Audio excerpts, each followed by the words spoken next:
지난 한 주간 동안 은혜가 참 컸습니다. 새벽을 깨우면서 여러 성도들이 함께 기도하는 그 기도 속에 새로운 힘을 얻기도 했습니다. 올 한 해 동안 제 마음속에 주신 은혜가 분명히 여느 때보다도 훨씬 더 큰 은혜가 우리 교회 속에 넘칠 줄로 저는 확신이 서더라고요. 여러분들은 어떻나요? 그렇죠? 여러분의 삶의 자리도 가정도 그런 은혜가 넘치시기를 축원합니다. 오늘 우리에게 주신 이 말씀을 따라서 내가 비옵는 것은 라고 기도와 관련된 내용입니다. 매번 우리 기도하는 기도자들이 올해 우리가 실행해야 할 실천사항들 파워 이것을 가지고 기도해 주시니 참으로 감사합니다. 계속해서 새벽 기도회 동안 우리가 간략하게 5일 동안 나누었던 말씀 다시 또 이제 말씀을 5부분으로 나누어서 이제 오늘 첫 시간 기도와 관련되어진 말씀들을 함께 나누기를 원합니다. 그래서 오늘 기도 제목이 내가 비옵는 것은 20절 말씀을 통해서 이렇게 말씀하십니다. 내가 비옵는 것은 이 사람들만 위함이 아니요 또 그들의 말로 말미암아 나를 믿는 사람들도 위함이니 라고 말씀하십니다. 이 말씀이 무슨 말씀이냐면 19절에 있는 말씀과 연결선상에 있는 말씀이 되겠지요. 내가 나를 거룩하게 하오니 이는 그들로 진리로 거룩함을 얻게 하려 함이니라. 거룩의 회복성을 여기서 말씀한 다음에 우리 주님께서 내가 비옵는 것은 이라고 했습니다. 내가는 누구를 지칭합니까? 주님 자신을 말씀하는 것 아니겠습니까? 비옵는 것은 이란 말은 기도한다는 거죠. 빈다라는 표현은 이렇게 하는 것도 의미가 있겠지만 이 말씀을 우리식으로 번역해 본다면 기도한다는 거지요. 무엇을요? 성도들 기도 참 많이 하시지요. 계속 기도 많이 해야겠습니다. 그런데 내가 기도하고 있는 내용을 한번 적어볼 필요성이 있는 것 같아요. 여러분 가정에 돌아가셔서 내가 기도하고 있는 기도 제목들을 한번 일일이 나열해가면서 번호를 매겨가면서 한번 꼭 기록해 보시기를 부탁을 드리겠습니다. 왜 제가 이런 말씀을 드리냐면 나의 기도 내용이 어떤 것들이 있을까 알고 있던 것 같으면서도 사실은 기록해보면 또 다른 그러한 은혜가 있습니다. 즉 진심으로 기도하는 사람이라면 기도에 담겨있는 것이 그 사람의 세계가 되는 것이지요. 그 사람의 기도에 담겨있는 것이 무엇인지 알면 그 사람이 무엇을 위해서 어떻게 살고 있는지도 알 수 있는 것 아니겠습니까? 정말로 기도하는 사람이라면 자신의 관심사가 이 기도에 담겨있게 되어 있겠죠. 안타까운 일은 기도의 내용을 다 적어보면 예를 들어서 10가지를 기록했다. 그러면 그 10가지 가운데 9가지는 다 나의 개인적인 기도 내용이 대부분일 것입니다. 맞아요. 또 기도는 그렇게 나의 개인적인 것을 하나님께 아뢰일 수 있는 그런 제목도 있는 것이지요. 그러나 좀 더 성숙한 믿음의 성도들의 기도로 되어지기를 원합니다. 성숙이 뭡니까? 하나님과의 깊은 교통함이 되는 것 아니겠습니까? 기도라는 것은 나의 뜻을 하나님께 아뢰는 것이기도 하지만 그러나 기도의 본래적 의미는 하나님과의 깊은 사귐입니다. 이게 바로 그래서 기도를 영적인 호흡이라고 말하잖아요. 호흡은 하지 않으면 죽죠. 그래서 호흡이라는 것은 하나님과의 깊은 교통함, 사귐이 없이는 결국 우리의 생명이, 우리의 영혼이 살았다 하지만 죽은 거나 마찬가지라 그 말입니다. 진정한 생명력 있는 삶을 살려면 기도를 통해서 하나님과의 깊은 교통함. 그래서 하나님과의 더 많은 사귐이 주어지게 되면 나의 개인적인 기도적 요소는 점점 줄어들고 그리고 깊이가 더해집니다. 사람과의 관계성 속에서도 예를 들어서 학문의 깊이가 있는 사람들을 사귀고 싶지요. 또 마음의 심지가 깊은 사람들은 더 만나고 싶어요. 그렇듯이 하나님과의 관계성 속에서 영적 깊이를 더해간다는 게 너무 중요합니다. 오늘 이 요한복음 17장의 말씀은 주님께서 공생의 사역 3년 반을 마무리하고 이제 십자가의 길로 나아가기 전에 주님께서 공생의 사역을 모두 정리하는 개념에서 기도하고 있는 내용이 바로 오늘 본문이 되겠습니다. 17장 전체이지요. 다음 시간에 다음 기회 때에 17장 전반부를 설교할 것이고 오늘은 후반부입니다. 그래서 주님께서 공생의 사역 3년 반을 다 정리하고 겟세마네 기도는 또 다릅니다. 그것은 이제 직접적으로 십자가를 앞에 두고 하시는 기도였고, 사도 요한만이 유일하게 이 주님의 기도 내용을 상당히 길게 기록을 했습니다. 26절밖에 안 되는 말씀일지는 몰라도 한 절 한 절이 굉장히 내용이 길어요. 그래서 예를 들어서 짧은 성경 구절에 비한다면 한 40절 이상 되어지는 그러한 내용의 길이가 바로 오늘 주님께서 하시는 기도의 내용이 되겠습니다.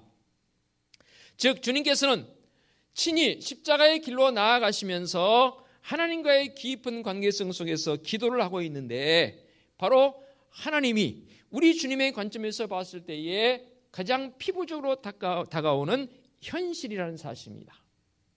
이 현실이란 말을 다루기에 앞서서 우리는 사실적 관점으로 한번 먼저 논해봐야 합니다.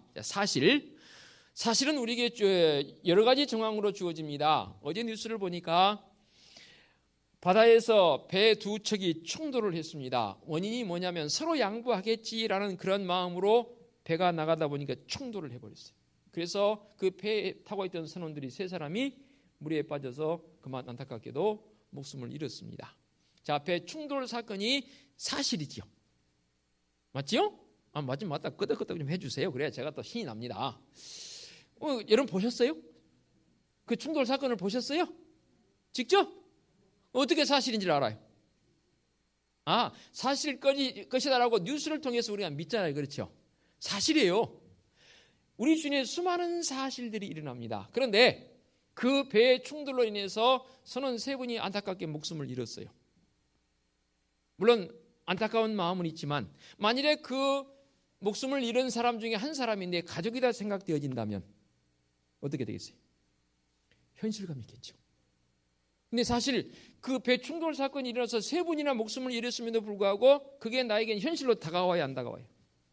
안 다가와요. 왜냐하면 나와는 상관이 없거든요. 그런데 거기 선원 중에 목숨을 잃은 사람 중에 한 사람이 내 가족이다 생각한다면 이건 진짜 안타까운 현실이 되는 거예요. 바로 현실이라는 것은 지금 내 마음을 주고 있는 그 대상, 그것이 내 현실로 다가오는 거예요.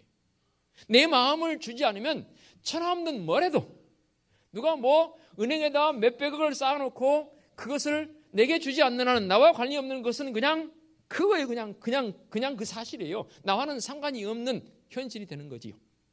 좀 더 쉽게 설명을 드리겠습니다. 어떻게 현실감을 갖는가? 그 현실적 요소는 이렇게 설명을 하겠습니다. 이제 열심히 밖에서 일하다가 직장을 다니건 사업을 하건 집에 들어갔습니다. 집에 아무도 없습니다. 집에 들어가면서 가장 먼저 하는 일이 뭐예요? 문 열고 들어가서 가장 먼저 하는 일. 낮에 퇴근할 일도 없고 밤에 퇴근했습니다. 집에 들어가면서 가장 먼저 하는 일이 뭐예요? 불을 켜야죠. 불 안 켜고 되나요? 그러죠? 신발부터 벗는다고? 죄송합니다. 제가 그걸 몰랐네요. 전기적 관점으로 이해하겠습니다. 불을 가장 먼저 켭니다. 실내등을 켜야 들어갈 거 아닙니까?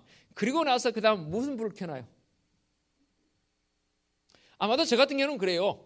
보일러부터 켜야죠. 추우니까.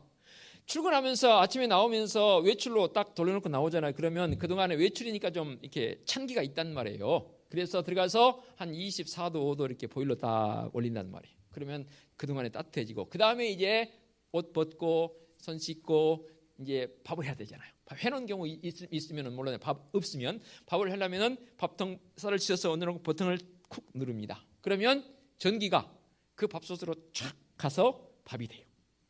현관 들어오면서 전기를 스위치를 탁 켜면 불이 확 밝게 돼요. 자, 내 마음의 스위치를 켰을 때 그 켬을 통해서 전기가 그곳으로 통과해서 불을 밝히든지 밥솥에 밥을 하게 하든지 아니면 보일러에 난방을 올리든지 하는 그 흐름의 모습, 불을 켰을 때, 스위치를 켰을 때에 내 마음이 갈 때에 그 내 마음이 가는 그것이 내 현실이 되는 거예요. 아무리 가전제품이 많아도 불을 켜놓지 않으면 그것은 그냥 가전제품이에요. 그냥 사실이에요. 있는 거예요. 그냥 저기 TV도 있고 오디오도 있고 또 심지어는 가습기도 있고 등등 있지만 그것을 켜지 않는 한은 그냥 있는 그 사실이에요. 나와는 별다지 그렇게 뭐 관련이 없어요. 그런데 그것을 가서 켜게 되면 그 순간부터는 그것이 내게 영향력이 주어지는 거예요. 내 마음이 가 있는 그곳, 그게 내게 사실이라 그 말입니다. 사실적 쪽에서 현실로 연결되어지지요. 왜 제가 이런 말씀을 드리냐면 오늘 분명하게 21절에 주님께서 이렇게 말씀하세요. 기도하는 내용입니다. 지금 아버지요, 우리도 주님이라고, 저도 기도할 때 아버지라고 이렇게 주님을 부르지 않습니까? 아버지요라고 부르신 다음에 아버지께서 내 안에, 내가 아버지 안에 있는 것 같이 그들도 다 하나가 되어 우리 안에 있게 하사. 굉장히 귀한 기도의 내용입니다. 무슨 말씀이냐면 아버지 안에, 아버지 주목을 보십시오. 이 부분이 아버지라고 생각하시고 이 부분이 우리 주님 예수님이세요. 아버지 안에 내가 있고, 나라는 주님의 자신을 말씀하는 내가 있고, 또 때로는 또 내 안에 아버지께서 계신다는 거예요. 그래서 아버지와 주님 자신인 아들은 하나가 되는 거죠. 거기에다가 그런 것 같이 그들이는 누구를 지칭하냐면 지금 이 말씀 속에서는 주님의 제자들을 지칭하세요. 이것을 더 확대해 보면 우리 모든 성도들을 말하겠죠. 즉 예수 그리스도를 고백하는 믿음의 성도들은 그들도 아버지와 아들이신 예수님 다 하나인데 나도 예수님의 제자들도 들어와서 하나가 되는 것. 이게 주님께서 원하시는 기도세요. 그러면서 아버지가 예수님의 그 마음속에 현실이 되기를 원하고 기도하고 있습니다. 즉 무슨 말이냐면 주님께서도 친히 마음을 우리 주님께로 스위치를 켜고 그리로 향했다는 거예요.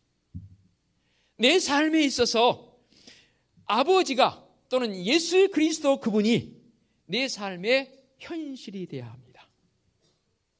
죄송합니다. 현실이 되지 않는 경우가 대부분이에요. 주님께서 공생의 사역을 하시면서 유대인들을 향해서, 특별히 바리새인 사두개인들을, 대제사장들을 향해서 뭐라고 말씀하십니까? 외식하는 자들아, 이 독사의 자식들아 라고까지 주님께서 그들을 책망하십니다. 왜 그랬을까요? 그런 이유는 이렇습니다. 그들은 수없이 많은 제사를 드립니다. 여호와여 하나님, 심지어는 필사하는 사람들이 이 성경을 필사를 하다가 하나님의 이름이 등장하게 되면 목욕탕에 가서 몸을 씻고 다시 와서 기록할 정도로 그들이 하나님의 이름을 부릅니다. 그런데 여호와의 이름을 부르지만 그들의 마음은 여호와께로 가 있지 않습니다. 현실이 되지 않습니다. 좀 더 심하게 표현해 볼까요? 백인들이 모여서 여호와의 이름을 부르며 찬송하며 예배합니다. 그런데 흑인이 왔습니다. 문에서 막습니다. 너는 못 들어가. 이곳에 들어갈 수 없어. 예배당 안에서 하나님을 찬송하며 예배하는 여호와의 이름을 부르며 영광을 돌린다고 하지만 백인이 드리는 그 예배 가운데 흑인이 들어갈 수 없대요. 바로 유대인들이 여호와여 여호와여 이름을 부르지만 정작 그들의 입술로는 여호와의 이름을 부른지 몰라도 그들의 마음은 하나님께 가 있지 않습니다. 하나님이 현실이 아닙니다. 주님의 기도는 바로 그겁니다. 하나님이 내 삶에, 그것도 첫 번째 현실이 되어야 한다는 거예요. 퇴근해서 집에 들어갈 때에 가장 먼저 현관에 불을 켜야 합니다. 왜냐하면 그래야 볼 수 있잖아요. 내 마음의 인생의 모든 시작점, 모든 진행 과정 속에서 시종일관 내 마음의 이 스위치를 켜고 내 마음을 하나님께로 드려서 하나님이 내 현실이 되어야 합니다. 아세요? 사람은 한 군데 내 마음을 주고 나면 그 다음부터는 다른 곳에서 마음을 줄 수 없어요. 복합적으로 마음을 주지 못해요. 만일에 내가 한 군데 마음을 줬으면 또 다른 곳에 마음을 주려면 일단 이것이 중단돼야 합니다. 그리고 그것이 다른 데로 가야 합니다. 내 마음이 하나님께로 가서 하나님이 나의 현실이 되어야 합니다. 매 순간마다. 이것을 주님께서는 지금 아버지 안에 내가 있고 내 안에 아버지가 계시고 그들이, 우리 모두가 다 이 아버지와 아들 안에 거하기를 원하는, 하나 되어지기를 원하는 주님의 그 간절한 기도, 그 기도가 오늘을 사는 성도들의 기도가 되어야 합니다. 그래야 진짜 믿는 사람이에요. 입술로만 주여 주여 한들 무슨 소용이 있습니까? 입술로만 주여 주여 하는 자들 향해서 주님 뭐라고 말씀하세요? 천국에 들어갈 수 없다는 거예요. 내 마음을 주님께 들 수 있는 자, 그가 바로 천국 백성이 되는 것 아니겠습니까? 그리고 한 가지 또 있습니다. 그렇게 내 마음을 하나님께로 주어서 하나님이 나의 현실이 되어집니다. 그러면 이 현실적 개념에서 그 다음에 하나 되어진 부분은 이 하나라는 말이 여러 번 반복합니다. 21절에서도 하나 되어지기를 원했고 22절에서도 우리가 하나가 된 것 같이 그들도 하나가 되기를 원했고 23절에서도 아버지께서 내 안에 들어오셔서 온전히 이루어서 하나가 되게 되다가 하나 된다는 개념이 과연 뭘까? 이 말씀의 해석이 쉽지 않아요. 하나 된다는 말은 이런 관점에서 한번 이해를 해보겠습니다. 자, 내가 하나님께 내 마음을 드렸습니다. 그러면 하나님이 나의 현실이 됐습니다. 그러면 내 마음은 그 하나님의 마음에 올라타는 거예요. 말을 타면 어떻게 돼요? 말이 가면 그 위에 올라타면 빨리 갈 수 있잖아요. 또 내 마음을 하나님의 마음에 올라타게 하는 거예요. 그리고 보는 거예요. 하나님께서 하시는 일들이 얼마나 귀한 일인지를. 시인들은 고백했습니다.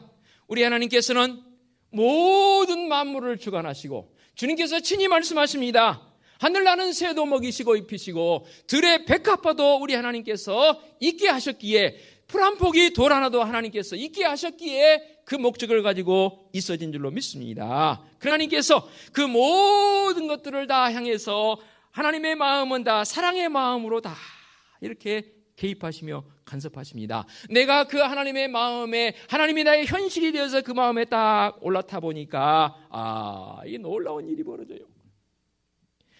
요한복음 3장 16절 우리가 잘 알고 있는 말씀은 하나님이 세상을 이처럼 사랑하사 하나님께서 이 세상 모든 것을 다 사랑하세요.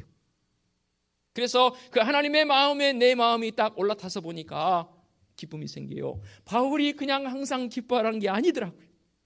이 말씀을 준비하면서 내 마음을 점검해 왔습니다. 정말 나 기쁜가? 내가 주님의 마음에 내 마음을 딱 얹어서 올라타서 보니까 와, 신기해요. 너무너무 놀라워요. 하나님께서 개입하시고 하나님께서 이 세상 속으로 나가서 하시는 모든 일들 하나님 주관하신 것이 내 마음에 느껴지는데요. 내가 기뻐하지 않고는 견딜 수 없는 마음이 생겨요. 저절로 웃음이 나와요. 저절로 미소가 생겨요. 이게 바로 믿음의 성도들의 삶이 되기를 주님께서 기도하고 계십니다. 그런데요, 이 세상 사는 모든 삶 속에서 우리가 이 세상 사는 대상이 두 종류로 나누어져요. 두 종류가 뭐냐면 첫 번째 사람이에요. 두 번째는 상황입니다. 사람을 만나게 되는데 우리가 생각하고 있는 이 공중권세 잡은 자들은 사람을 어떻게 분류합니까?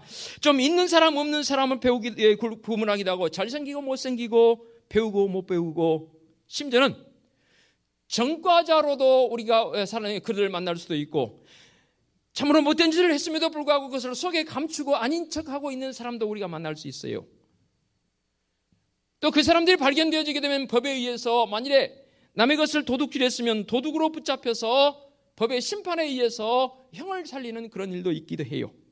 그런데 내 마음이 하나님께 가 있는 하나님이 현실을 되어지고 하나님의 마음에 내 마음을 딱 얹어서 사람을 만나게 되면 그 사람이 있건 없건 배웠건 못 배웠건 흔히 말해서 잘생겼건 못생겼건 그 사람들에 대해서 오직 한 가지의 마음만 있을 뿐입니다. 그 마음이 무슨 마음이라고 바로 사랑의 마음입니다. 이게 바로 성도들이 추구해야 할 성도들의 삶입니다. 만일에 청년 때에 우리 청년 남자 청년들이 여자아이를 만났다. 그러면 여느 때는 그냥 저 청년을 예쁘게 생겼으니까 어떻게든 내가 좀 사귀어서 결혼 대상자로 삼아야 되겠다는 그런 마음을 먹을 수 있지만 믿음의 눈이 뜨이게 되면 그런 게 아니라 그냥 하나님께서 사랑하시는 대상이구나라고 그렇게 마음이 생겨요.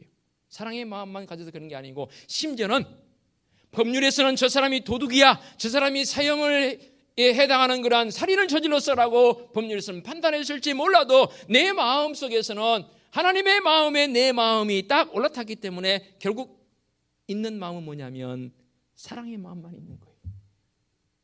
내 자식을 둘이나 죽였음에도 불구하고 그의 형은 뭐라고 그래요? 손양원 목사님은 영원히 동상 그러면서 이상한 표현 영화에 나오잖아요. 저런 못된 놈을 어떻게 지위로 들을 수 있느냐, 당장 죽인 뒤에 쫓아버리려 하잖아요. 근데 그 목사님은 어떻게 해요? 그 아들을 둘이나 죽인 그 청년을 자기의 양아들로 입양하잖아요. 왜 그럴 수 있어요? 바로 손양원 목사님의 마음이 하나님이 현실이 되었고 그 하나님의 마음에 자기의 마음을 딱 얹어놓고 보니까 내 육신의 아들을 죽인 사람이지만 그를 나도 똑같이 죽인 마음이 아니라 그를 사랑한 마음이 생긴다는 말이에요. 그 마음이 바로 사람을 보는 마음, 그 기도가 주님의 기도라 그 말입니다. 상황은 어떻고요? 상황은 어떻고요? 사람들은 아니라고들 말합니다. 야, 그 상황이면 나 같으면 못 살아. 나 같으면 가서 혀 깨물고 죽어 등등 온갖 여러 가지 상황들을 사람들은 옆에서 내 주변에 일어나는 그 일들에 대해서 그렇게 자꾸만 옆구리에 찌릅니다. 그럼에도 불구하고 나는 그런 것에 예민하지 않습니다. 그럼에도 불구하고 하나님 감사합니다. 감사합니다. 우리의 양이 없고 외양간에 소가 없을지라도 하박국 선자의 고백을 영문으로 표현하니 이분도 비록 뭐뭐할지라도 그것들이 내게 없을지라도 나는 뭐로 말미암아 기뻐하리라? 여호와로 말미암아 기뻐하리라. 그것을 바꿨으면 싶어요. 나는 여호와로 말미암아 감사하리라. 그래요. 세상의 여러 가지 여건들을 통해서 본다면 감사할 요건이 안 돼요. 그런데 누구로 말미암아? 여호와로 말미암아. 하나님 믿는 사람이잖아요. 예수 믿는 사람이잖아. 그 여호와로 말미암아 기뻐할 수 있는 신앙 고백이 있는 사람, 그가 바로 하나님의 사람이라 그 말입니다. 이런 사람이 되도록 우리 주님께서 먼저 기도하고 계세요. 그러면 주님의 기도를 본받아야죠. 우리도 나도 그런 기도자들이 되어야 합니다. 지금껏 나의 개인적인 것을 위해 기도하는 것 계속 하십시오. 그러나 이제는 그 기도를 좀 바꾸십시다. 순서를 바꿔서 하나님이 나의 현실이 되도록, 하나님과의 깊은 교통함이 되도록 우리는 기도해야 합니다. 내가 꿇지 않으면 견딜 수 없는 마음이 내 속에 성령의 이끌림을 따라서 항상 기도하는 자, 쉬지 않고 기도하는 자의 모습으로 나를 이끌어 가신다 그 말입니다. 그러니 내가 꿇지 않고 어떻게 살아요? 놀라운 사실은 꿇어서 하나님이 나의 현실이 되어지도록 그렇게 기도했더니 은혜가 생겨요. 내 마음을 하나님께 드렸더니 하나님의 마음의 위에 딱 얹었더니 와, 세상이 다 아름답게 보여요. 세상이 다 사랑스럽게 보여요. 그러니 내 마음속에 기쁨이 안 생기겠습니까? 찬송을 해도 한 번 불러도 주님의 높고 위대하심을 찬양해도 그동안 그냥 무덤덤하게 했던 찬양이 진짜 주님의 높고 위대하심이 내 마음속에 느껴지고 내 눈을 통해서 보여집니다. 그동안 곰보째보로 보였던 사람이 어쩌면 그것마저도 내 마음속에 예쁨으로 다가옵니다. 아름답게 다가옵니다. 사랑의 모습으로 다가옵니다. 작게만 봤던 사람이 오늘따라 크게 보이네요. 왜요? 내 마음속에 하나님이 나의 현실이 되어지고 하나님께서는 세상을 이처럼 사랑하신다고 그랬잖아요. 그 마음이 내 마음이 되어서 나도 이처럼 사랑한 마음이 되는 거예요. 상황적인 모습은 어떻다고요? 그럼에도 불구하고 하나님 감사합니다. 병원에 가서 진찰을 했더니 세상 사람들이 말하는 암덩어리가 발견이 됐습니다. 그런데 세상 사람들은 암덩이가 발견되면 그 발견된 그것으로 말미암아 좌절감 때문에 더 빨리 죽는다며요. 그러지 말자 그러죠. 우리는 그럼에도 불구하고 하나님 감사합니다. 제가 이 암덩어리를 친구 삼아 살겠습니다. 그런 감사한 마음으로 사는데요. 어느 날부터인가 증상이 없어지네요. 감사는 이런 암덩어리도 떨어지게 한 줄로 믿습니다. 이게 바로 은혜예요. 암덩어리 떨어지게 하세요. 치료되게 해주세요. 기도도 중요하겠지만 그런 기도도 하십시다. 또 은혜도 있으니까. 그러나 그보다 더 중요한 것은 내 마음이 어떤 모습으로 사냐는 겁니다. 주님, 그럼에도 불구하고 제가 감사의 고백을 합니다. 우리 하나님 보시기에 우리 하나님은 우신 분은 아니지만 우실 것 같아요. 주님께서 이를 위해 기도하세요. 우리가 그런 기도의 사람이 되기를 원하세요. 그러려면 좀 부지런해야 돼요. 내일 아침 기대가 돼요. 지난주에 특별 새벽에 대해서 그래도 평균 45명, 50명 나와서 기도했는데 기대가 돼요. 내일 아침 몇 명이나 나올까? 부지런해야 합니다. 그냥 앉아있는 이런 기도가 되지 않습니다. 사랑하는 성도 여러분, 주님의 기도가 내가 비옵는 것은 뭘 빈다고요? 뭘 기도한다고요? 하나님이 나의 현실이 되도록, 그리고 그 하나님의 마음에 내 마음을 얹고 그 마음으로 사람도 만나시고 그 마음으로 상황도 여러분 접하시기 바랍니다. 다 사랑스럽고요. 모든 상황이 다 감사해요. 기도하겠습니다. 하나님 아버지 감사합니다. 참으로 우리의 이